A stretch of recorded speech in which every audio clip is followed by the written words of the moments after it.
Hey guys, this episode is brought to you by Sinusoid. If you're looking for a great made by human hands instrument cable or speaker cable or patch cable, go to sinusoid.com. Other cable makers use animals to build their cables. Sinusoid uses human hands. I'm pretty sure that's not true. No, Sinusoid does use human hands to build their cables. No, I mean the other part. Well, I beg to differ.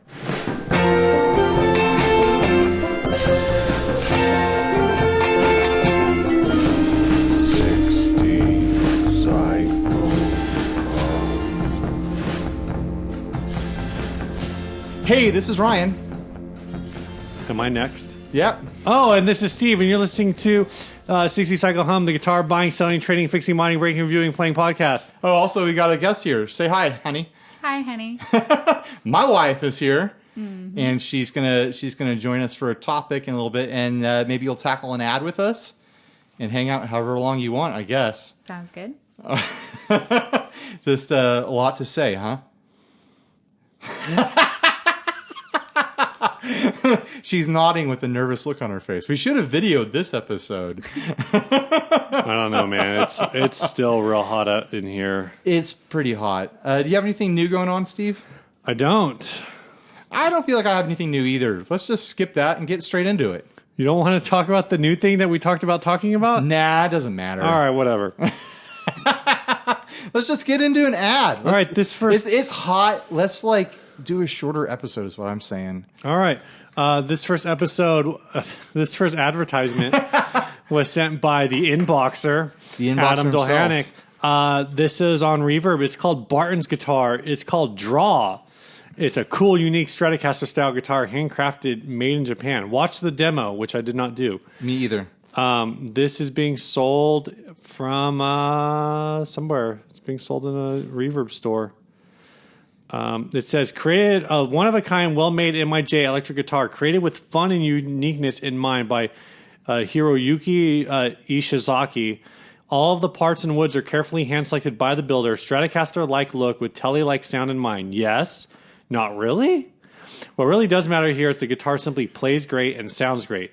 Rest is up to you to create modern music that blows everybody's mind. Play some jazz, shoegaze, Afrobeat, hair metal, hip-hop, calypso, art noise. Well, you can do that with any guitar. Yeah. I mean, it's fully handmade and assembled. 22 frets, bone nut, maple fretboard, neck and body, Goto tuners and bridge. 16-inch neck radius. It weighs in at 8.5 pounds. 16-inch neck radius? Yeah, that's flat. Super flat. That's super flat. Do you think that's flat, honey? That sounds flat. It's got Goto single coil pickups, a 3-way pickup selector, volume and tone knob, and very original pickup cover. Yeah, I really like the pickup covers. I'd love to stick those on a guitar I own, you know. It's a cool look. They look like really huge single coils. I wonder if it is a specific, different kind of pickup under there, or if it really is just a different kind of cover. Yeah, I don't know. And it doesn't have strap pins installed because the builder wants the end user to install their own strap pins. Of course. Sounds like he's lazy to me. This is $2,500. That's ridiculous. Plus $60 shipping. I even knew that was ridiculous. Yeah. I don't know a lot about guitars. I mean, maybe this brand is known in Japan and he can fetch that, but I've never heard of it. Maybe someone can educate me and tell me why it's worth that much, but I don't know. What do you think about the art on this thing? Should we describe it? Yeah, you guys. Wait, this is my moment to shine. Okay, honey, shine. Okay, the only thing I can really contribute to this conversation is it looks really neat. That's my professional opinion. You're an artist, the same as I am. We're both graphic designers. So let's describe this thing. It's a light wood colored guitar body, and where there would normally be the pick guard and the knobs and the output jack and the switch, it's all drawn on there with a great big fat black outline, but there's not actually anything that lines up with it. It's not like there's an outline around a pick guard. It's just the shape of a pick guard drawn on the wood. What do you think about that, honey? As you said, it looks neat. I like it. I thought it was interesting that he decided not to just outline Well, the two pickups, top and bottom, look outlined, but then there's a random one in the middle. Yeah, that's my thought on it. Is like, why did he draw out a regular Strat pickguard with 3 pickups and 3 knobs, but then make it a 2 pickup guitar with 2 knobs that don't line up on the drawn knobs? Is that like the statement the builder is trying to make, or was it just like, I already made this body, I don't want to make it that load out, you know? It looks pretty purposeful. I don't know. I like it. She likes it. I just want to know who the heck, because I tried Googling, I'm not finding anything. Who is Hiroyuki Ishizaki? Like, No idea. I'd never heard of this guy or his brand before. yeah, it's all very, I don't know. And if I just look up Barton's guitar, does You don't get anything? does it come? Let's see, Barton's guitar. Apparently, it is a company. They have 2 of them. They have this guitar with where the outlines are black, which is the one we're looking at, and they also have one with the outlines in white. Is the other one still have everything not line up? Yep. So weird. I wonder what the concept is there.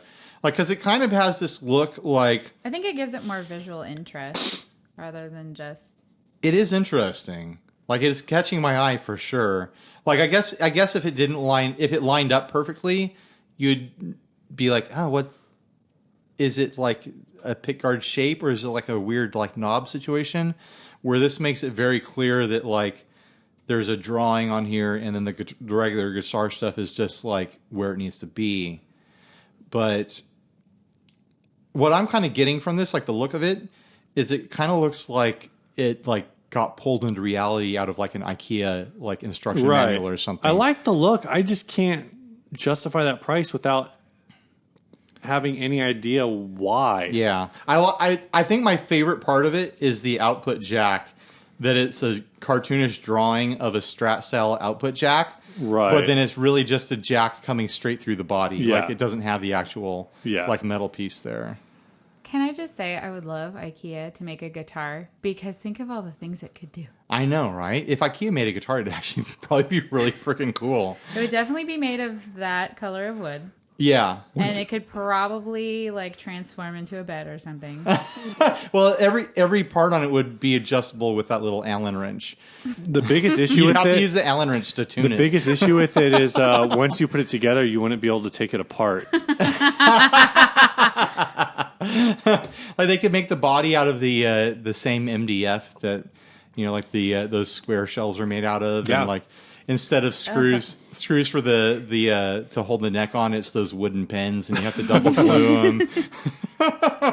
You have to trim your own fret wire when it comes all disassembled and you put it together. It's No. nearly impossible to put it together. Yeah. Yeah, what you would do is you'd put the metal dowels into the neck, and then you'd push it through the neck plate. But instead of a neck plate, you'd have the interlocking. Oh yeah, Washers. those freaking interlocking Or things interlocking where you like nut. half twist it and it Yeah. like pulls tension on it. Yeah, exactly. I built some. What did I build from IKEA this past week? I don't know. I I wasn't built a with you. small fabric box. Stools. We got new bar stools from IKEA. Oh, okay. We replaced our old ones because they were getting metal. They were already metal. They were getting rusty. They were getting metal. And now that these ones are all wood, the cat can't tear up the cushion because there's no cushion. Oh, okay. Yeah, I'm trying to remember your old bar stools. They're just like standard bar stools, like metal frame with a black padded top? black leather top. Interesting. Okay. Let's move on to this topic that we brought Yeah. my wife on the show to talk about. This topic is a topic. It's very topical. So, honey, for what, a week ago? Yeah, last Monday, something like that. You went shopping, going around town, and there's a thrift store mall. So, You wanna your tell the story? Your birthday is coming up. Well, as of this episode, it's already passed. Right. It was a week ago. Okay. Well, I don't know. It was exactly a week ago. Your darn radio tricks. In our here and now timeline, my birthday's tomorrow. Okay. Sorry I missed your birthday, honey. Anyway. So, My wife is always ruining my radio birthday, my podcast birthday. So I remember a few years ago you sent me a picture of a guitar with this kind of body shape. Anyway, to preface, I went out to this pawn shop over in Poway, and I decided to duck in and just see kind of what was hanging up in there, because I know that it was a pawn shop that you really liked. Mm-hmm. So it's one of my favorite pawn shops. Yeah. Probably true. It's a tiny little and there's hole in the wall there's with always some cool stuff. There's always guitars and pedals in there and stuff. Yeah. Mm-hmm. So I went in and I did a quick little scan video where I showed Ryan the wall, and I texted it to him because I didn't see anything right off the bat that I thought would interest him. But then after I sent him the video, I saw this guitar and I was like, oh no, I want to get him that guitar. I really hope he doesn't see it. So of course that was the one that he chose to be like, hey, could you check out that white guitar on the wall? And it caught my eye because it was smaller and kind of funky, and it was a body shape that you had shown me a few years ago that you liked. I don't remember that at all, but I believe you. I have a picture of it saved somewhere. Really? I will prove it. You find it. I will. And so I just thought it would be something that you'd like. And I saw it's kind of funky and scratched up, but there was nothing structurally wrong with it. So it looks like it was spray painted over whatever dust collected on it. Sawdust, bugs, well, spiders. to me, it looks like they sprayed it with like an old like rattle can nozzle where it like got really chunky. Yeah. So like, Sure, and then they didn't sand it, so like it has like a orange peel texture to it. You could probably just take I could sand it smooth. like something nice, like some kind of like really low grit. Yeah, Or yeah. high grit, depending on That's why how I you look at decided it. to kind of get it. I was like, well, even if, I feel like Ryan would enjoy it as like a craft guitar, like to redo it, and also you've been playing ukulele so often. I was kind of like, it'd be kind of fun to get him a tiny electric guitar. Right. we should mention the model and the Yeah, this is the features of this guitar. this is a Hofner Shorty. It's basically a travel guitar concept where the body is miniature, like so tiny. Yeah. I can't believe how small it is.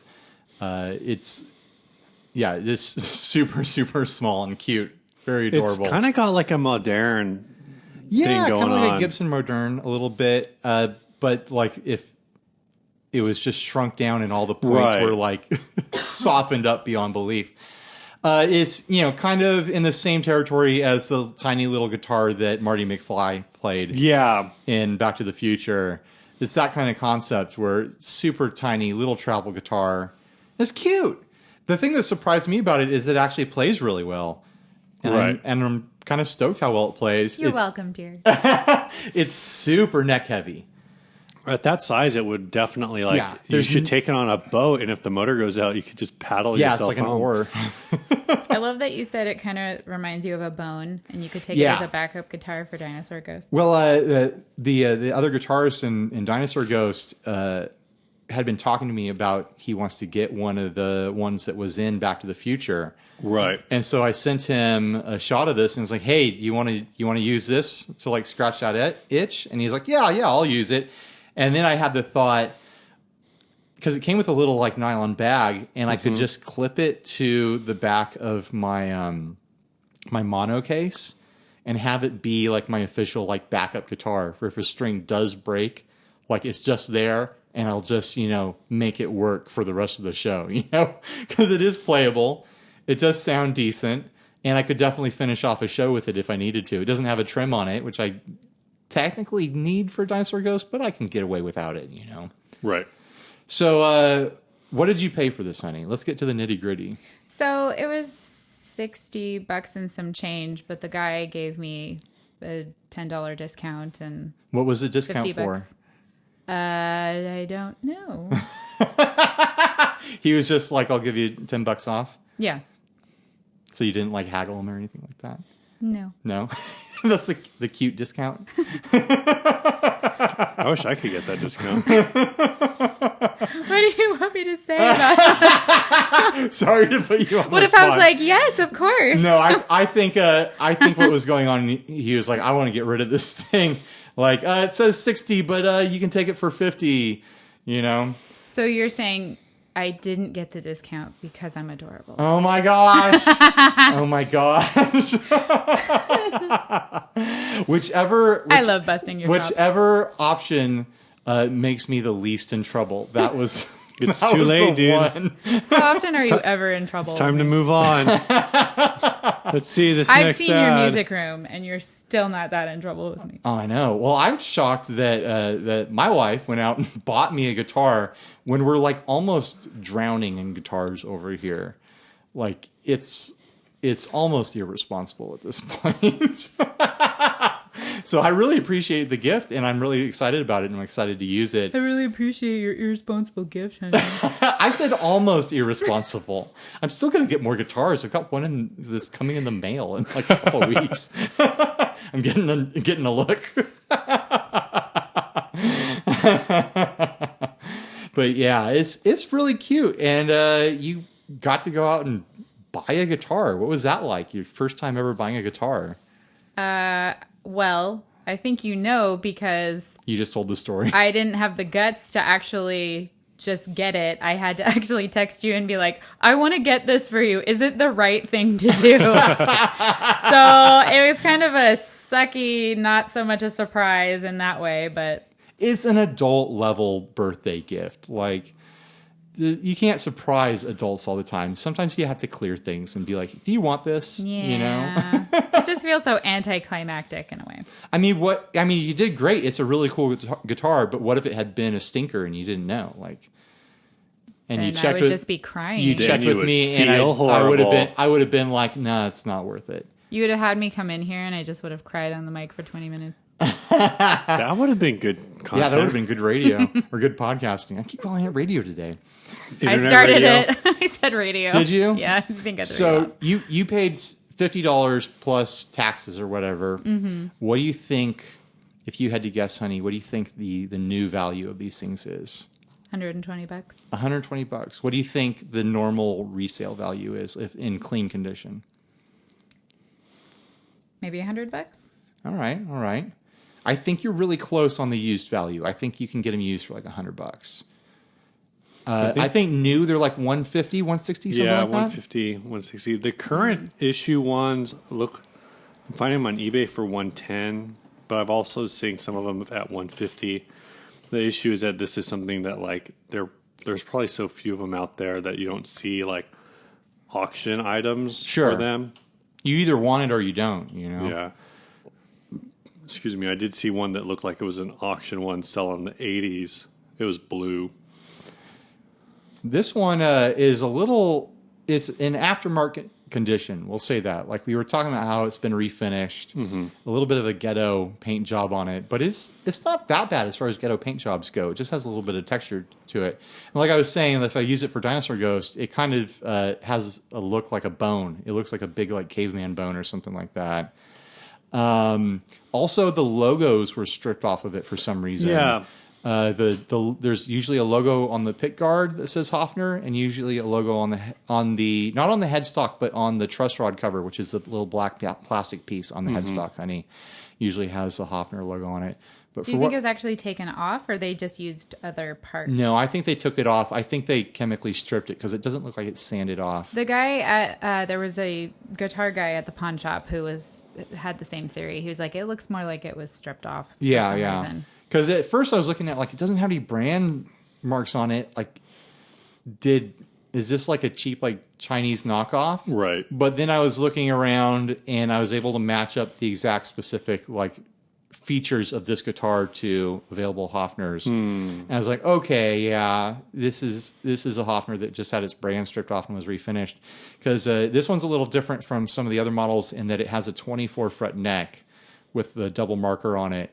And it also has that more simple wraparound bridge that doesn't Right. have adjustable saddles. Oh, I forgot to tell you. Since he saw I was interested in a tiny guitar, he tried to sell me a mandolin. And I was like, that's a mandolin, sir.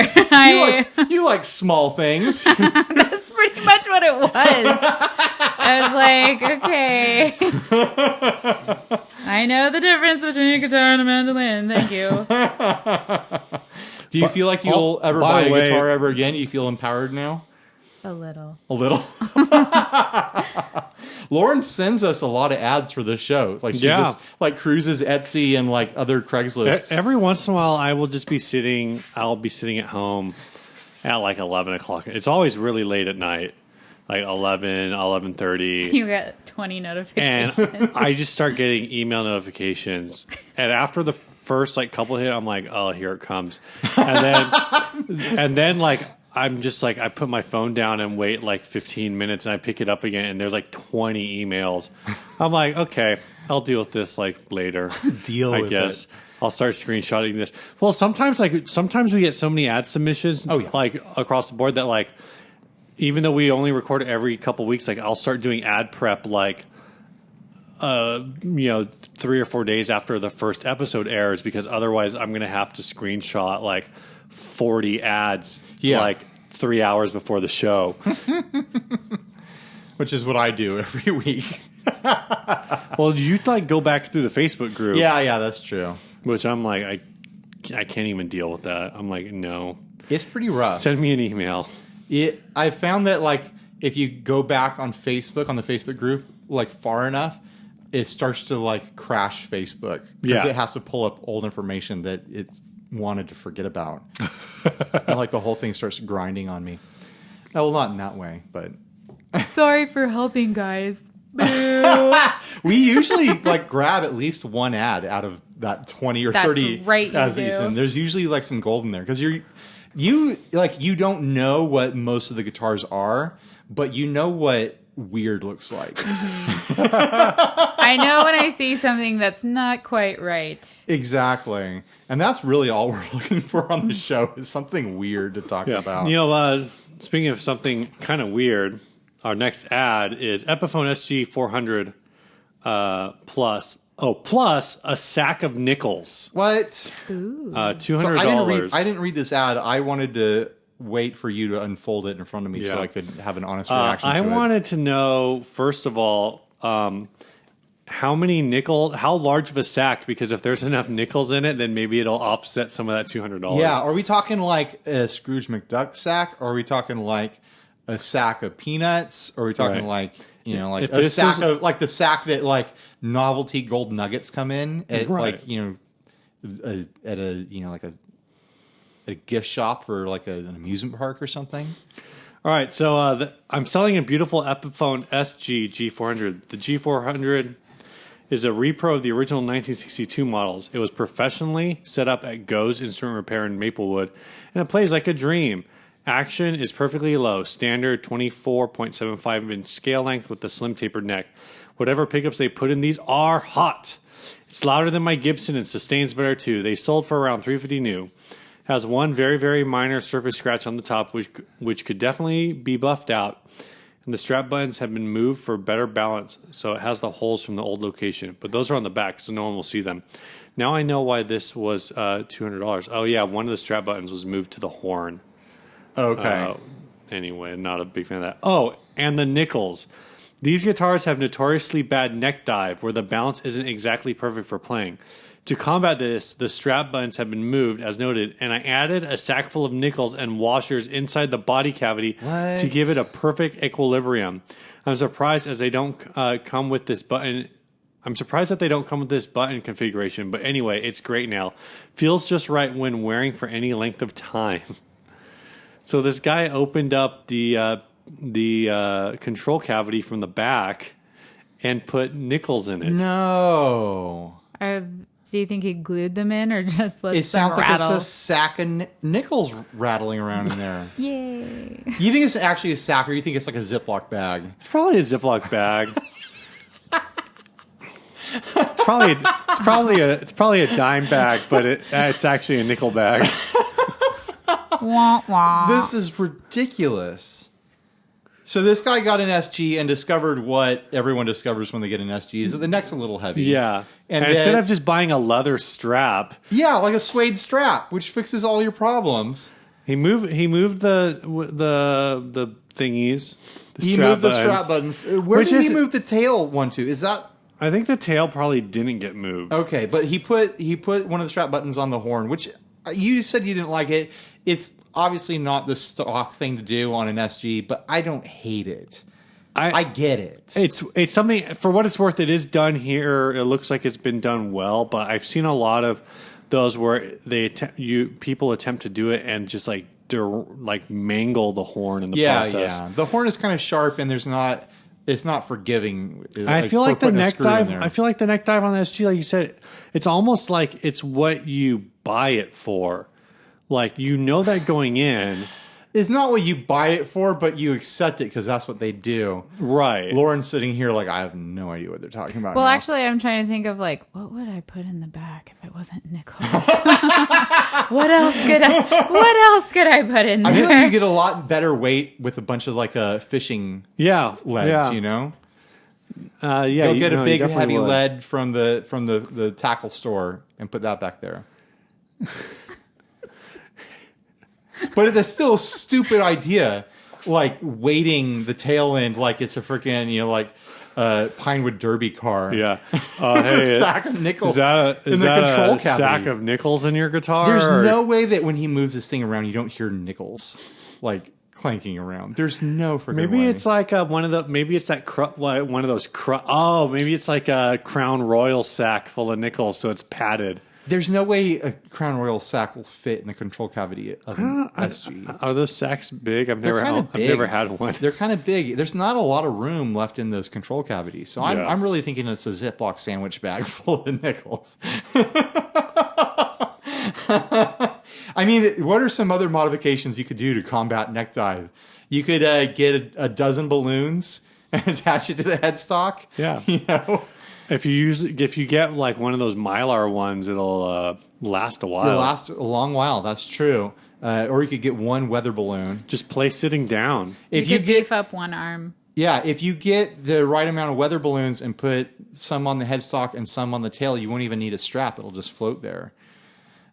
You could, instead of putting nickels on the guitar, why don't you just bore out like a 1-inch like hole in the like where the strap button goes, and then drop like molten lead into it, and then remount the strap button into the lead. Yeah, like just drill out a really deep hole, fill it with lead. Bigsby, boom.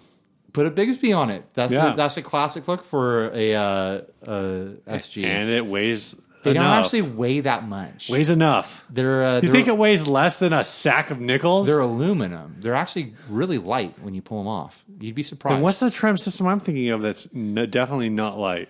I don't know. I bet if you bought a knockoff Bigsby, like a Chinese import, like no-name version, you could find a heavy one. The one, whatever I'm thinking of, I thought was made from like cast steel. Oh, I have no idea. All right, anyway. But another thing you could do is you could put the strap on this like some people do on an acoustic guitar, where the strap goes up to the headstock just behind the nut. Yeah, you could just drill holes in the headstock to make it lighter. Just start cutting pieces off the headstock. Cheese whiz headstock or Swiss cheese headstock. Cheese whiz headstock. That would be kind of amazing. I feel like that's a shirt idea for the show now. There's a headstock cheese whiz going on there. It can be next to the burrito holder. Oh my gosh. Exactly. You could have a bite of cheese on your burrito. So now we're talking about a Cheese Whiz can holder that mounts to your headstock. And when I think that would make your neck dive worse. Yeah, that would make the neck a lot heavier. Well, that's something you could do. You could add some kind of like holster for like a tool, or maybe like a Velcro patch on the butt end of the guitar for a pedal. Like put a really heavy pedal on the guitar, like Devo style. Where you could just put like a tight. Just take a piece of dual lock, tape it to your strap, take the other side of the dual lock, stick it to like something heavy, and then just put the dual lock on there. No. Scuba diving weights on your guitar strap. There you go. That'll even it out. Here's my last idea. You cover the back of the guitar with Velcro, and then you get Velcro pants, and you just no more straps. This is my invention exchange here on the show. Here's Mystery Science Theater style invention exchange. Here's my no more straps. You just stick the guitar to your crotch, and you're ready to go. Here's my thought for you. Forget the Velcro pants. Just put a strip of Velcro, hook side, on the back of the guitar, and then wear a crop top.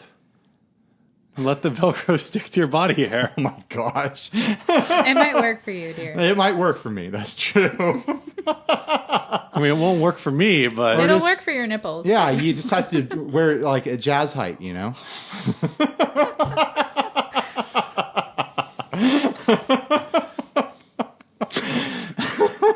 All right, this next topic was sent by Philip Young. He wants to know jamming to backing tracks versus learning songs and solos, which makes for a better player in the long run. What do you think? My answer to this is why not both? Yeah, why not both? I think they both promote different kinds of skills. Absolutely. I think when you're jamming, like that works on creativity, that works on kind of like thinking and creating, which I guess is still creativity. Yeah, it's a good way to explore like the fretboard and what the instrument can do. You know, but then you're limited to, you're somewhat limited to the keys of your tracks or the styles of your tracks. You're also limited to playing along with what's inside of you. I'm thinking about you like using a looper. Right. Like because I've done a lot of my learning just playing with loopers, and it limited me in some ways just because like I'm only playing along to my own playing. Yeah. There's no outside influence. Which is already bad. Yeah, so. which is not great. So it limits my influence to, this kind of self-perpetuating situation.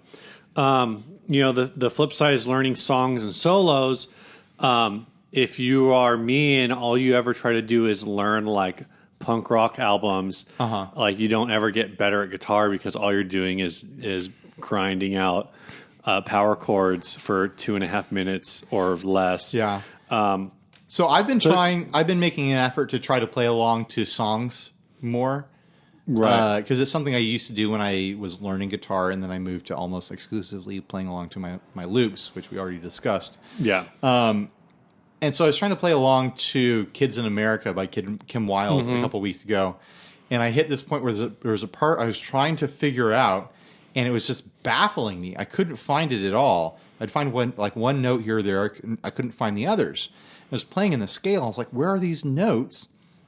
So I posted to the Facebook group and was like, why can't I figure out this one part?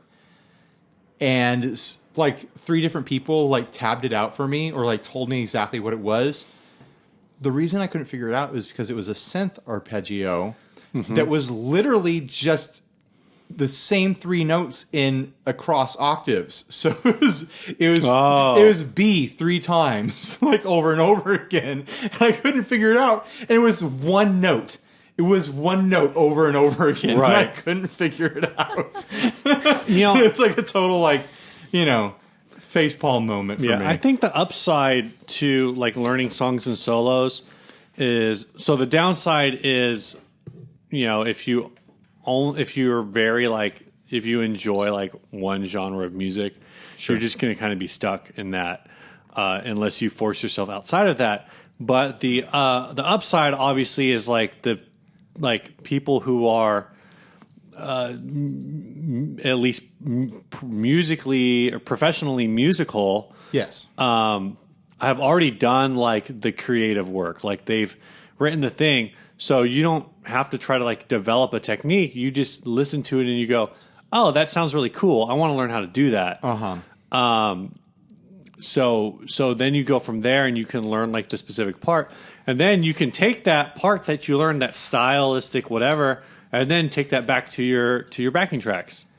Exactly. So, and then you can take all that information that you learned from someone else's song and apply it to your own things and be like, here's like this thing that will, I'll bring this influence into this and, like rework it into my own thing. right. It's really about a balance. Like the answer to this question is all about balance. Like it's good to learn how to play other people's songs, play the parts correctly, play it in time, play the inflections right, and find like the soul of it. And then it's also good to learn to jam and learn to improvise. Like I think that's my strongest spot as a musician is that I've worked myself into an area where I can improvise over almost anything. Well, I think too, if you if you when you start listening to like interviews of a lot of like the, whether it's Jimmy Page, Jack White, John Mayer, like whoever, Sure. Bonamassa, all these different guys, like none of them are going to be like, oh yeah, no, I just looped this thing and started playing, and now I'm like a guitar hero. Right. Like Bonamassa and Mayer, guaranteed they're going to be like, oh yeah, like I heard Stevie Ray Vaughan and I was like, I want to play guitar. Like Jimmy Page is probably, I don't know, I heard Les Paul or Chet Atkins or whatever, Link Ray, and was like, I want to learn that. Like they were learning other like guitar heroes that came before them. They were learning their stuff. They weren't. So I think there's, like I said, there's a creative growth with working with loops, but like there's value in mimicking the greats. And it's weird. Like it's creativity is something that in art in general, it's like, oh, this person's so creative, but like very rarely, I think, creativity isn't like born out of a vacuum. Right. I was reading about how I've been reading or seeing things pop up where they're talking about how like a lot of like the famous Renaissance painters, like the Raphaels and the Donatellos and all these different guys, like all the Ninja Turtles. Those guys, like, yeah, they're famous for like these like very like these masterpieces, these creative works. Yeah. But they basically all made all of their money like working for like rich people who are like, yeah, that one statue down by the river? I want that in my house. Yeah. So can you just make another one of those Yeah, for me, like, and I'll give you a bunch of money? Put my face on it, Like, so it's actually really interesting. Like one of the things I was reading was talking about how now if you do that, like if you make a perfect copy of the Mona Lisa, it's like, oh yeah, what was the point of that? Like you're just a forgery artist. Sure. But back in the day, like that's like if you could make like perfect replicas, you could make like tons of money, right? Because people be like, oh, I want that painting, but I'm not gonna buy it. Like I'll pay you. Well, there's only instead. one. Yeah, there's only, my neighbor's got it. I want one that's just the same. So like, can you make this happen? Yeah. I want a landscape, and I want a bowl of fruit, and I want a really cool looking horse with just big old genitals. What? Those are the 3 classic paint genres, You have to learn those. You have to learn the classics if you want to paint anything else.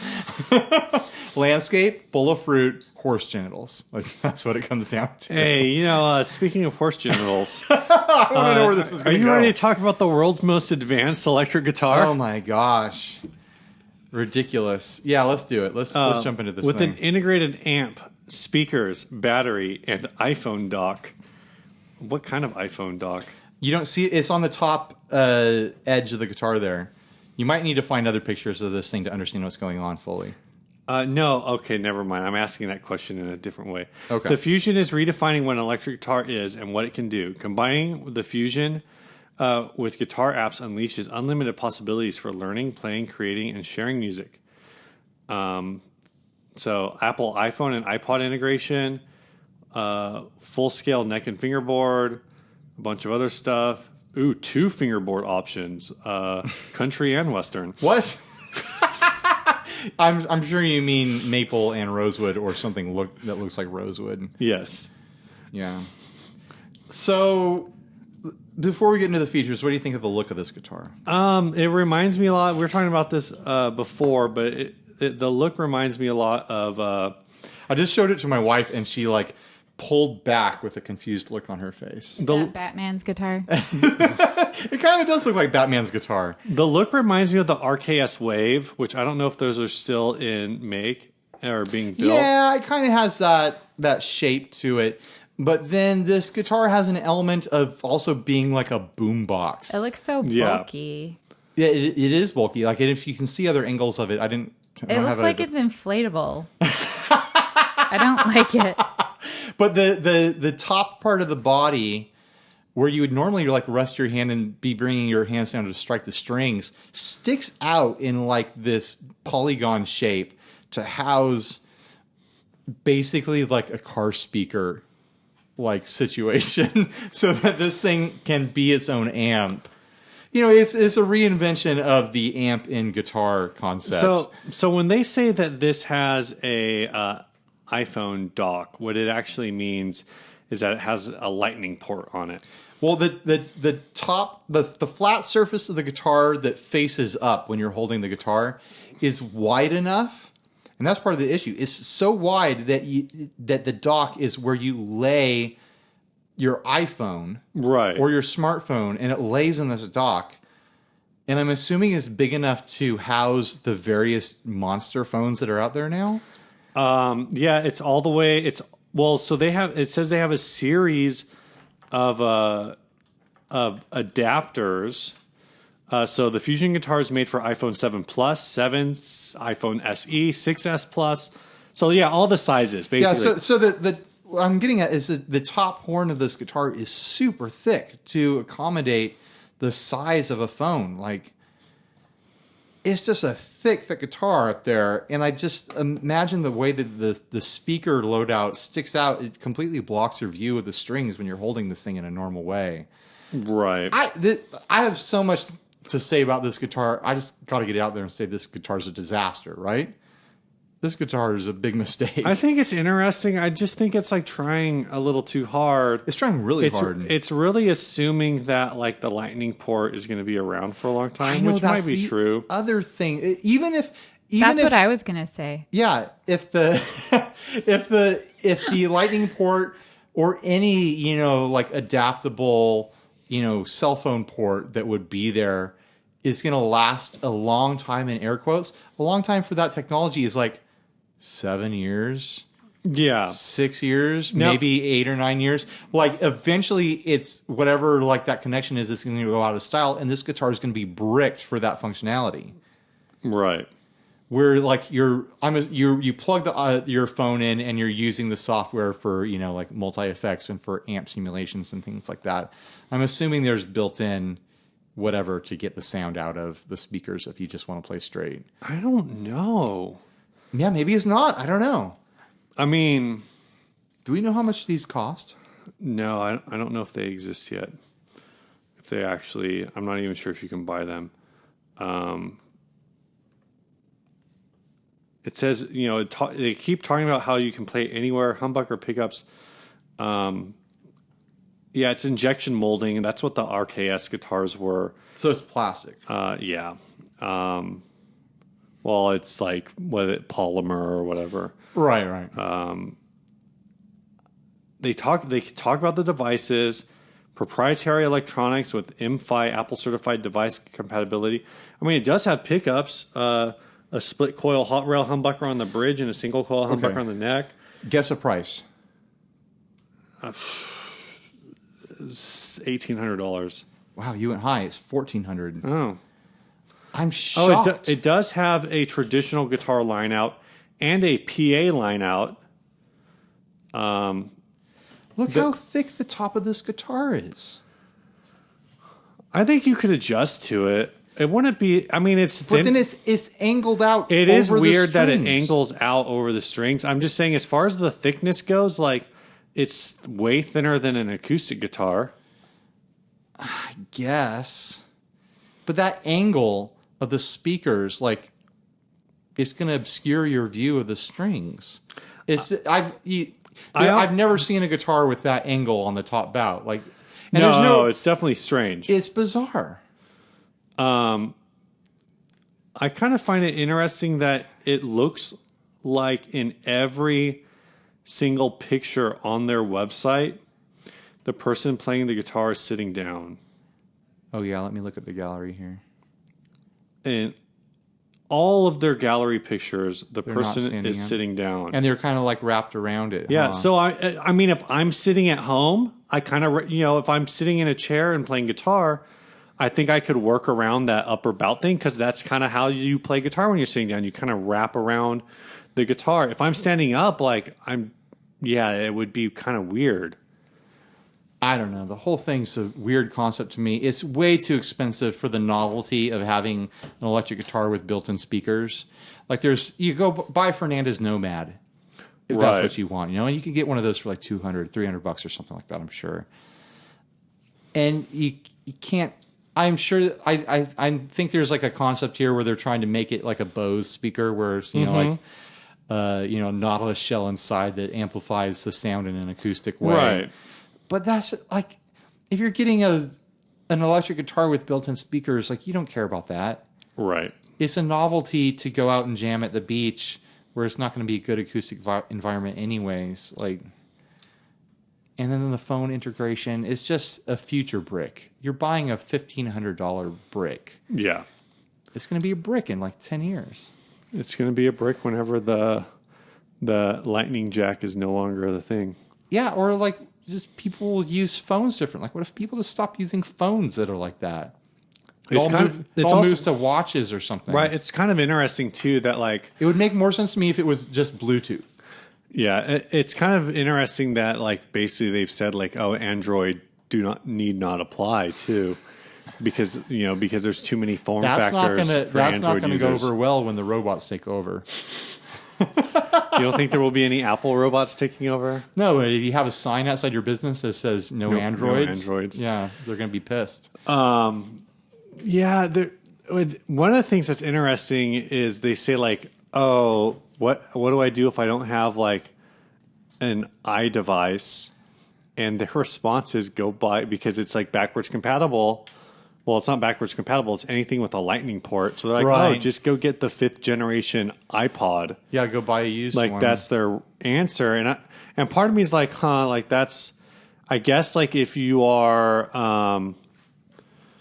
like, part of me is like, well, if you're already, Even if you're getting one of those, if you're a Galaxy user, then yeah, you're not just gonna, and you want this guitar, you're not just gonna get this guitar and then you're gonna be like, oh, I guess I got to get an iPhone now.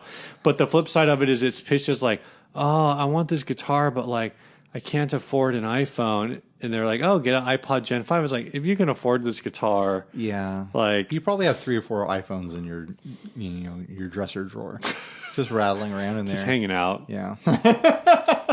But then it's more than just the hardware going out, Eventually the software is not going to be supported. Whatever app that you would use for, like Amplify or, like GarageBand or whatever will get updated to the point where it won't work with whatever old phone that you have laying around. And this thing is going to be bricked. It's going to be like, the various guitar pedals we see from the 80s in pawn shops and whatever that are missing their cartridge because there was some sort of funky cartridge system devised for it.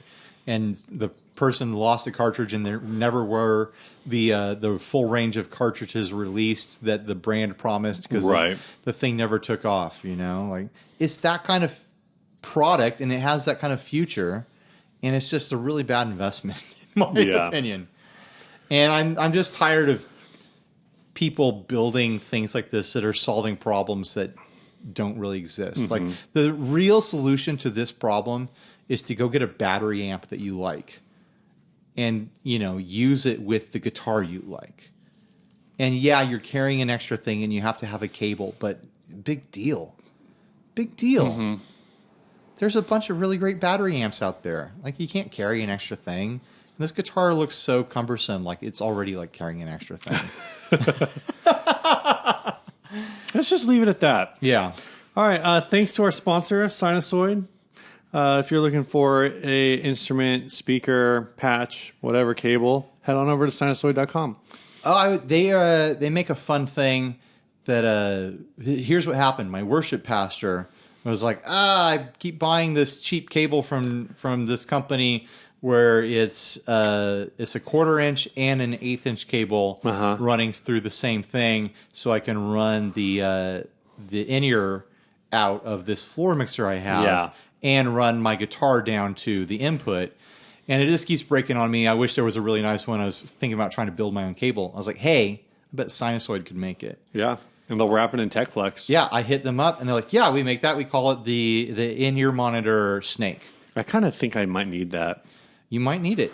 The problem is if I'm using a pedal board, then how would I use that? I wouldn't be able to use We'll talk later. But yeah, you might not need it. I don't think you need it. But anyways, So yeah, they told me the name of the product. I told the worship leaders, like, go buy it. They've got it, and it's got 100-year guarantee on it. It's like I was telling him the whole like. Does it have the guarantee too? Because 8th inch is like more prone to failure. I think everything they do does. Dang. Maybe I'm wrong. If I'm wrong, I'm sorry, Sinusoid, that I've cursed you with people thinking you have 100-year warranty on your in-ear snakes. But yeah, it's a cool concept, and it's going to work really well with his rig if he pulls the trigger and buys it. I haven't talked to him to see if he actually did it. Right. But I think he's going to, because he keeps replacing these cheap ones that he gets. So might as well, pull the trigger on one that's going to last him forever. Yep. So go check out sinusoidcables.com is what I'm saying. Yep. All right, this week's song was sent by Ben McCurry. He's in a band called Rhythm and the Roosevelts. This song is called Dance, parentheses, I Wanna. He says he's playing an MJT Jazzmaster into a Vox AC30 for the lead parts. So I hope you guys enjoy this song as much as we did. Later. Bye, Fran.